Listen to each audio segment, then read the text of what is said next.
PM Modi ने साफ कर दिया है कि भ्रष्टाचार के खिलाफ सख्त कार्रवाई से वो पीछे नहीं हटेंगे। देश हित में वो काम करते रहेंगे। लेकिन विपक्ष के लोग पीएम मोदी के फैसलों पर हाय तौबा मचाने लगते हैं। लेकिन अब वो खुद ही सवालों के घेरे में आ गए हैं। मोदी सरकार के खिलाफ बार बार सुप्रीम कोर्ट पहुंच जाने वाले विपक्ष के चहीते वकील कपिल सिब्बल काफी परेशान हैं। कपिल सिब्बल को मोदी सरकार के हर फैसले से तकलीफ होती है। कपिल सिब्बल को सिर्फ विरोध करने से मतलब है, लेकिन आज तक कपिल सिब्बल की दाल नहीं गल पाई। नए वक्फ कानून के खिलाफ भी कपिल सिब्बल सुप्रीम कोर्ट में मोदी सरकार के खिलाफ पक्ष रख रहे हैं। वहीं अब एक दूसरे मामले को लेकर कपिल सिब्बल इतने परेशान हैं कि सुप्रीम कोर्ट के फैसले पर भी सवाल उठा रहे हैं। क्या है पूरी खबर, बताते हैं आपको इस रिपोर्ट में। दरअसल एक कार्रवाई को लेकर राज्यसभा सांसद कपिल सिब्बल ने बड़ा आरोप लगाया है। सिब्बल ने कहा है कि सरकार जस्टिस वर्मा के महाभियोग के जरिए जजों की नियुक्ति पर नियंत्रण स्थापित करना चाहती है। सिब्बल ने यह भी कहा कि सरकार कॉलेजियम व्यवस्था को खत्म कर नेशनल जुडिशियल अपॉइंटमेंट कमीशन को लागू करना चाहती है। वकील सिब्बल ने आरोप लगाया कि सरकार जस्टिस वर्मा और जस्टिस शेखर यादव के मामले में पक्षपातपूर्ण कार्रवाई कर रही है।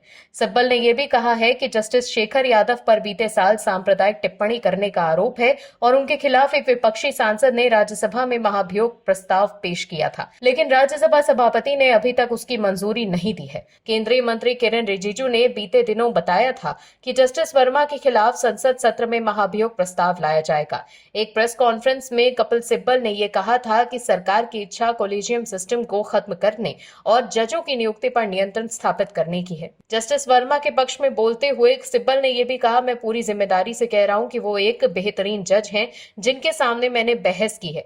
आप हाई कोर्ट या सुप्रीम कोर्ट के किसी भी वकील से पूछ सकते हैं, आप इलाहाबाद में उनके बारे में पूछ सकते हैं। सिब्बल ने सवाल उठाते हुए कहा कि एक जज के खिलाफ सबूत नहीं है, वो भी उनके खिलाफ कार्रवाई की जा रही है, जबकि जिनके खिलाफ सबूत है और मामला पब्लिक डोमेन में है वो उनके खिलाफ कोई कार्रवाई नहीं हो रही। सिब्बल ने सरकार पर जस्टिस शेखर यादव को बचाने का आरोप लगाया। वहीं सिब्बल से पूछा गया था कि इन हाउस इन्वेस्टिगेशन महाभियोग प्रस्ताव लाने के लिए काफी है। इस पर सिब्बल ने कहा, नहीं, सुप्रीम कोर्ट के लिए इन हाउस प्रक्रिया की इन हाउस प्रक्रिया है। सिब्बल ने यह भी कहा कि वास्तव में मुझे आश्चर्य है कि तत्कालीन सीजीआई संजीव खन्ना के लिए सरकार को रिपोर्ट भेजने की संवैधानिक जरूरत क्या थी। तो देखा आपने कैसे कपिल सिब्बल अब पूर्व सीजीआई के फैसले पर भी सवाल उठा रहे हैं।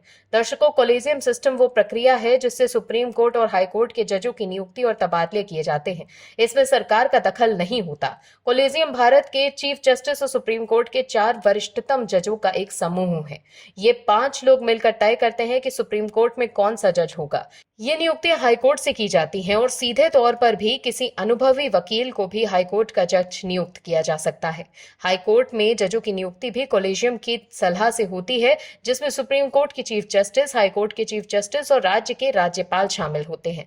साल 2014 में सरकार संविधान में 99वां संशोधन करके नेशनल जुडिशियल अपॉइंटमेंट कमीशन अधिनियम लेकर आई थी। इसमें सरकार ने कहा था कि चीफ जस्टिस और सुप्रीम कोर्ट, हाई कोर्ट में जजों की नियुक्ति के लिए कॉलेजियम की जगह अब एनजेएसी के प्रावधानों के तहत काम हो।